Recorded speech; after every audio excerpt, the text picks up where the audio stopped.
Olá! Vamos hoje continuar com as nossas aulas de Direito Civil, parte geral, e na aula de hoje nós vamos verificar a situação do bem de família. Primeiro, o bem de família é aquele imóvel que é utilizado como residência da entidade familiar e vai ser protegido pela lei.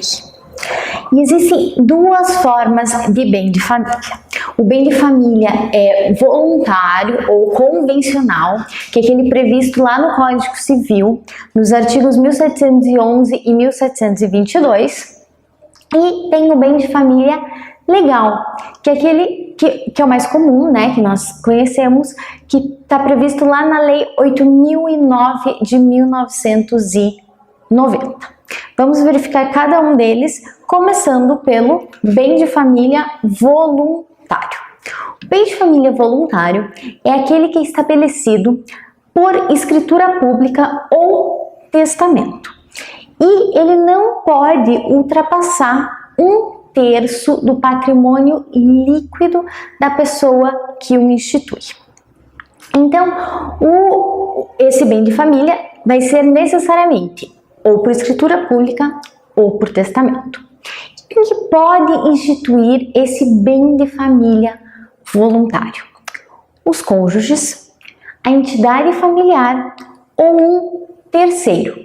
Porém, se ocorrer a instituição por um terceiro, é necessário que exista aceitação expressa do benefício por aqueles que vão se beneficiar dessa situação, tá? Além disso, um exemplo da instituição do bem de família voluntário por um terceiro. Vamos dizer que um pai está dando para o filho um imóvel. Ele pode dar esse imóvel e lá na escritura pública estabelecer que é um bem de família. Ou no testamento, ele deixa lá, estou deixando para o meu filho a casa tal, a sua residência, e estabelece lá que esse é um bem de família. A única coisa que precisa ter daí essa aceitação expressa do filho, mas é possível instituição por um terceiro. Como eu falei, precisa ser de um bem imóvel residencial. Se não for um bem imóvel residencial, não vai ser possível estabelecer esse bem como bem de família. E, além disso, o imóvel vai proteger, além do imóvel, né, vai proteger os bens acessórios que compõem esse imóvel que foi estabelecido como bem de família voluntário. Como eu já falei antes, é necessário que seja efetuado esse bem de família voluntário por escrito e ele deve ser registrado no cartório de registro de imóveis. Por quê? Para dar conhecimento a terceiros, porque se não tiver lá no cartório, como que as pessoas vão saber? Então, precisa ocorrer o registro no cartório dessa instituição. E o que vai fazer? A partir do momento que esse bem se torna um bem de família, ele vai se tornar um bem inalienável e impenhorável. Ele vai ser isento de execução por dívidas posteriores à instituição. Então, o que vai acontecer? Não vão poder vender esse bem, ele é inalienável, e não vai poder penhorar, então ele não pode vir sofrer penhora esse bem para o pagamento de uma dívida posterior à instituição. Porém, existe uma exceção.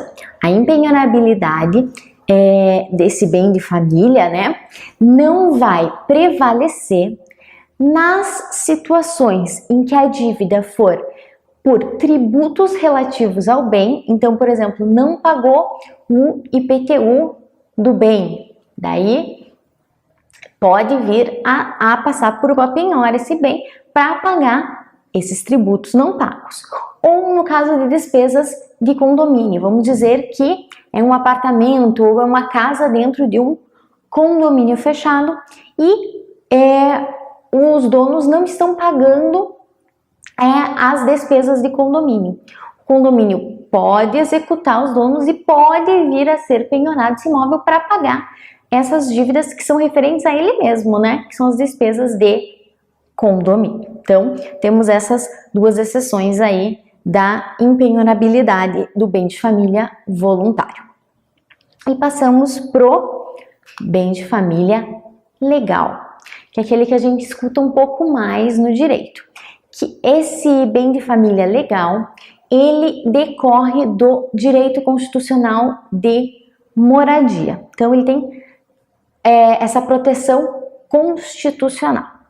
E ele está estabelecido lá na Lei 8.009 de 1990, que lá no artigo 1º diz: o imóvel residencial próprio do casal ou da entidade familiar é impenhorável e não responderá por qualquer tipo de dívida civil, comercial, fiscal, previdenciária ou de outra natureza contraída pelos cônjuges ou pelos pais ou filhos que sejam seus proprietários e nele residam, salvo nas hipóteses previstas nesta lei. Então, existem exceções previstas na lei, mas a princípio, o imóvel residencial que é do casal ou da família, então que é para moradia deles, por isso que é uma proteção da moradia da família, é impenhorável e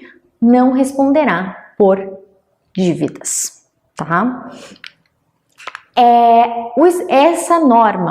Essa norma do bem de família legal é uma norma de ordem pública.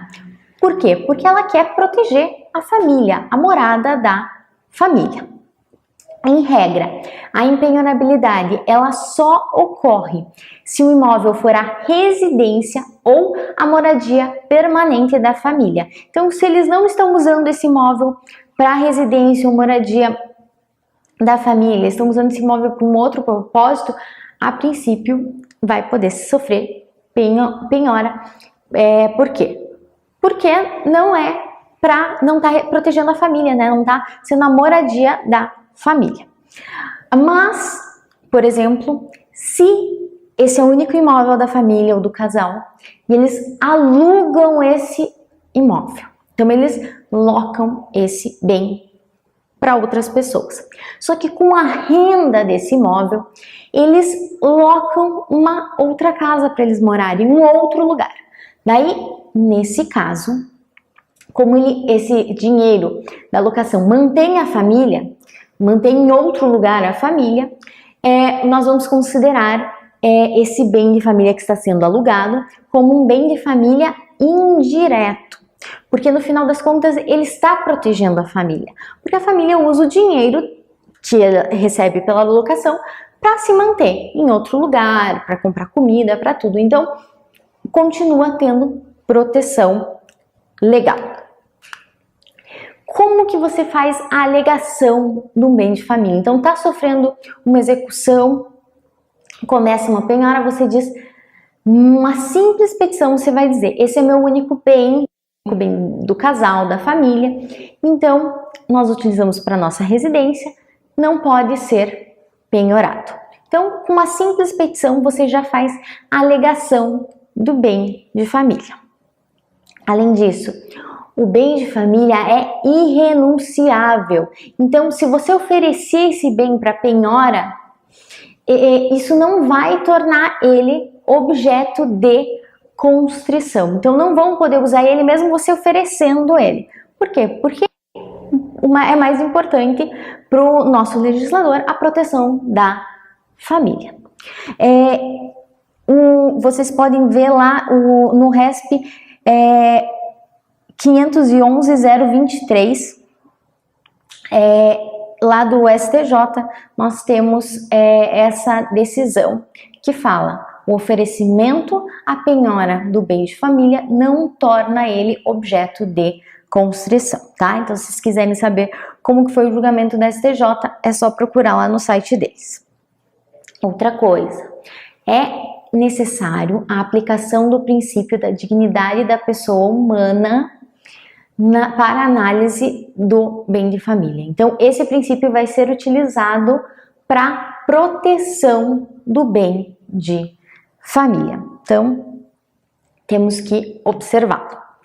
Outra coisa, como que ocorre a comprovação do bem de família? Como que você diz, esse é o meu bem de família? Você comprova juntando contas de luz, contas de água, contas de gás, de telefone, que existem pessoas ali morando e utilizando, usufruindo do bem. Então, a partir desses comprovantes, né, básicos que toda família acaba tendo, né, luz, água, gás, toda família precisa para morar. Então, você comprova que é o sua residência ali, é o lugar de morada do casal ou da família.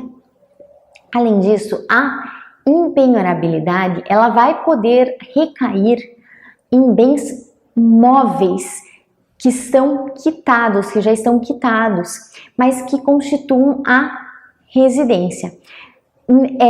Isso na situação da pessoa não ter um bem imóvel. Então, a pessoa não tem um bem imóvel, não vão poder penhorar os bens móveis que ela tem para quitação de dívidas, tá? Então, se a pessoa não tem bens imóveis, os bens móveis que compõem a residência, a sua residência, que não é dela, né? Então, ela aloca ou está ali de favor, né? Esses bens estão protegidos. Isso em razão do parágrafo único do artigo 1º da Lei 8.009 de 1990. Seguimos. Agora, quais são as exceções à impenhorabilidade? Lembra quando eu li lá no início da nossa aula o artigo 1º? Ele dizia que o imóvel residencial próprio do casal ou da entidade familiar é impenhorável e não responderá por qualquer dívida de fala civil, comercial, fiscal, previdenciária, blá blá blá, contraída pelos cônjuges ou pelos pais ou pelos filhos que sejam seus proprietários e neles residam, salvo as exceções, as hipóteses previstas nesta lei. Então, as hipóteses de exceção estão lá no artigo 3º. Então, que situações é possível a penhorabilidade desse bem de família legal? Primeira situação: créditos de trabalhadores da própria residência e contribuições previdenciárias.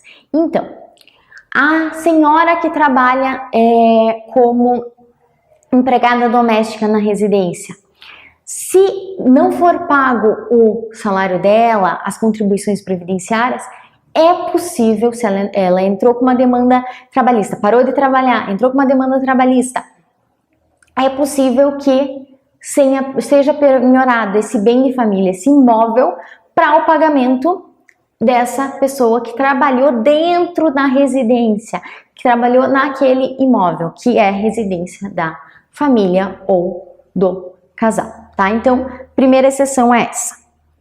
Segunda exceção: titular do crédito do financiamento para a construção ou aquisição do imóvel. Então, você fez um crédito, um financiamento para poder construir ou para poder comprar um imóvel. Porém, não pagou esse imóvel. Então, esse imóvel é seu único imóvel, então é onde a pessoa reside, então é o seu bem de família legal, porém, foi feito um financiamento para pagar ele, e esse financiamento não foi pago. Então, nesse caso, é possível a penhorabilidade desse bem imóvel. Outra situação: o credor de pensão alimentícia. É o único imóvel da pessoa, mas a pessoa não paga a pensão alimentícia dos filhos. Por exemplo, é separado ou não é divorciado ou nunca tem filhos com uma pessoa, não estão juntos, vamos considerar isso. Os filhos moram com o outro pai e esse pai, o pai que não tem a morada com os filhos, né? não paga a pensão alimentícia. Então, ele pode ser executado e ele vai poder vir a sofrer a penhorabilidade do seu bem de família, do seu imóvel de residência, para pagar a pensão alimentícia dos seus filhos. Outra situação: impostos predial ou territorial, taxas e contribuições, como a de condomínio, em relação ao imóvel. Então, não pagou os impostos predial ou territorial, não pagou taxas e ou contribuições do imóvel, como um dos exemplos é os valores do condomínio, também vai poder sofrer penhora esse bem imóvel de residência da família pro pagamento dessas dívidas. Continuamos. É possível também a penhora desse bem de família para execução de hipoteca sobre o imóvel oferecido como garantia real. Então, é a hipoteca em benefício de toda a família, para ser uma exceção. Então, assim, a hipoteca foi feita porque é do imóvel, porque a família precisava de alguma coisa, foi em benefício de todos, ou do casal, ou da família como um todo, dos pais com os filhos. Então, nesse caso, é possível a penhorabilidade do bem para pagar essa hipoteca que não foi paga e foi dado o imóvel como garantia. Agora, se a hipoteca foi feita em benefício apenas de uma pessoa da família, daí já não vai ocorrer essa exceção, tá bom? Outra situação: o imóvel em que é produto de crime, esse imóvel pode vir a ser penhorado. Por quê?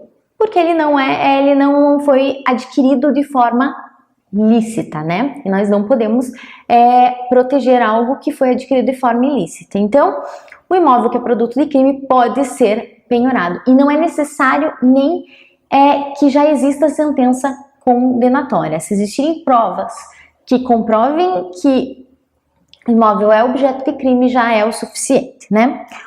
Ou outra situação é quando é o imóvel para execução de sentença penal condenatória de ressarcimento, indenização ou perdimento de bens. Também vai poder sofrer a penhora. Outra situação que é possível a penhora do bem de família legal é na situação de fiança concedida em contrato de locação de imóvel urbano, tá? Nós vamos ver daqui a pouquinho, mas muitas vezes quando você faz um contrato de locação, é necessário que exista um fiador, aquela pessoa que, caso a pessoa que locou não pague, o fiador vai cumprir com o pagamento dessa dívida. E o fiador pode ter o seu bem de família penhorado para o pagamento dessa dívida, tá? Nós já falamos um pouquinho mais sobre isso. Por fim, todas essas situações, elas estão lá no artigo 3º da Lei 8.009, de 90. Só que o STJ já estabeleceu que esse artigo 3º, ele é apenas exemplificativo. Podem surgir outras situações em que o imóvel possa sofrer penhora, tá bom?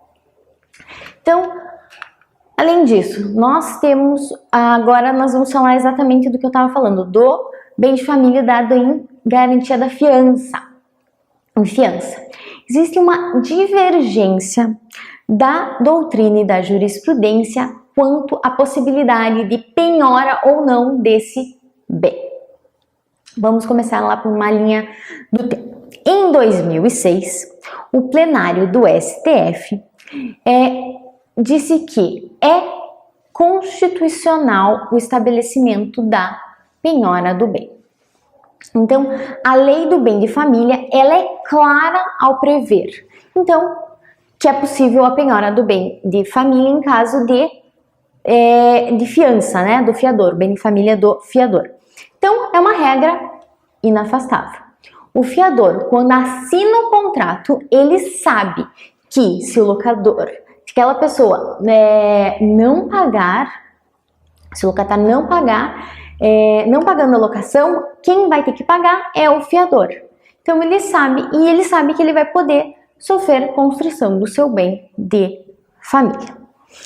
E o STF também falou que essa regra da possibilidade da penhora do bem de família é uma regra que protege o mercado imobiliário. Porém, diversos tribunais, mesmo após essa decisão do STF, continuaram a entender pela inconstitucionalidade da penhora do bem de família dado em fiança. Daí, lá em 2014, o STJ, em série de incidente de recurso repetitivo, ele foi analisar essa situação da fiança. E lá no informativo 552, ele estabeleceu que é válida a penhora do bem de família e que essa exceção está prevista em lei e já foi julgada pelo STF. Só que em 2015, ele vai fazer daí a súmula 549, colocando essa decisão. É válida a penhora de bem de família pertencente a fiador de contrato de locação. Então ele julgou em 2014 e estabeleceu uma súmula em 2015. Daí lá em 2018, o STF, no informativo 906, estabelece a inconstitucionalidade da penhora do bem de família do fiador se a locação não é residencial. Então, se a locação é residencial, é possível a penhora do bem de família. Mas se a locação não é residencial, não é possível a penhora do bem de família. Então, olha a bagunça em relação à penhorabilidade ou não do bem de família dado em fiança. Logo em seguida, o STJ, como eu já falei, estabeleceu que aquele rol do artigo 3º de exceções da empenhorabilidade é exemplificativo.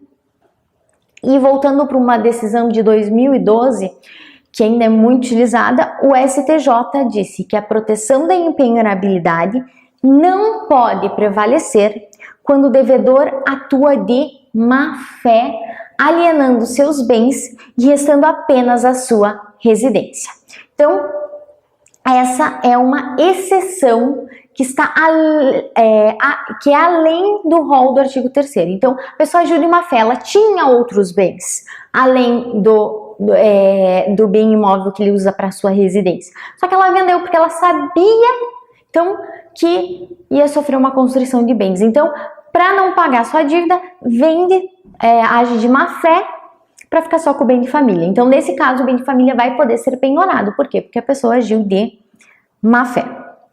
E agora, rapidamente, eu vou ler a decisão do STJ nesse RESP 1575243 do Distrito Federal.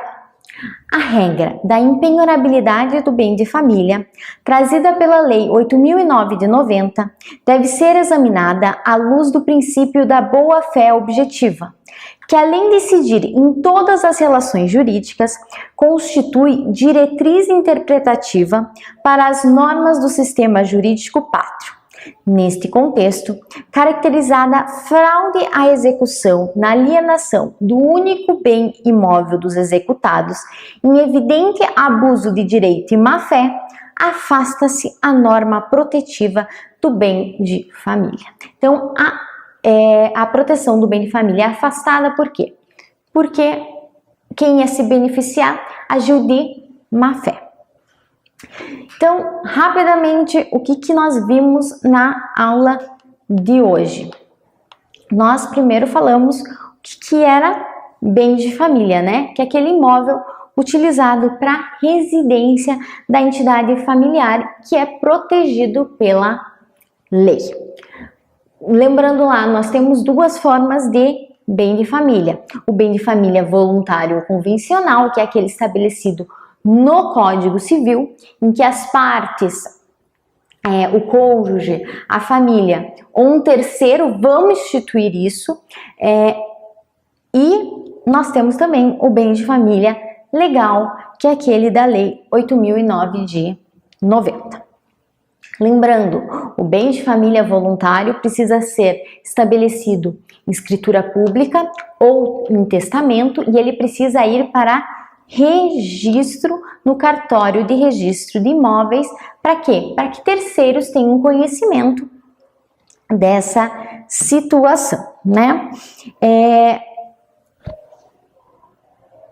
A proteção do bem de família inclui, além do imóvel residencial, os bens acessórios que o compõem, e ele vai tornar inalienável e impenhorável, mas o bem de família voluntário, a exceção, são nas situações de tributos relativos aos bens e as despesas de condomínio. Lá o bem de família legal é aquele usado para moradia, para residência do próprio casal, da entidade familiar.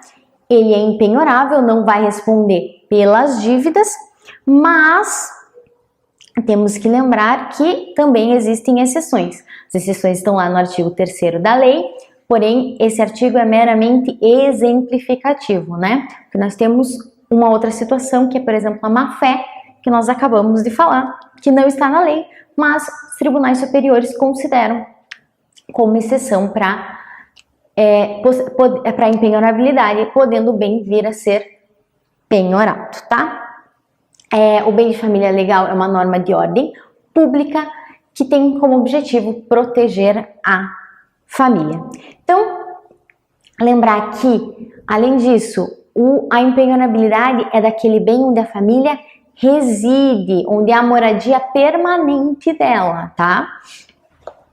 E se esse bem estiver locado, mas ainda assim for o único bem da família e ela usar esse valor da locação para se manter, né, para estar em outro lugar, ele continua sendo protegido como bem de família indireto, tá? Espero que vocês tenham gostado da aula. Bons estudos!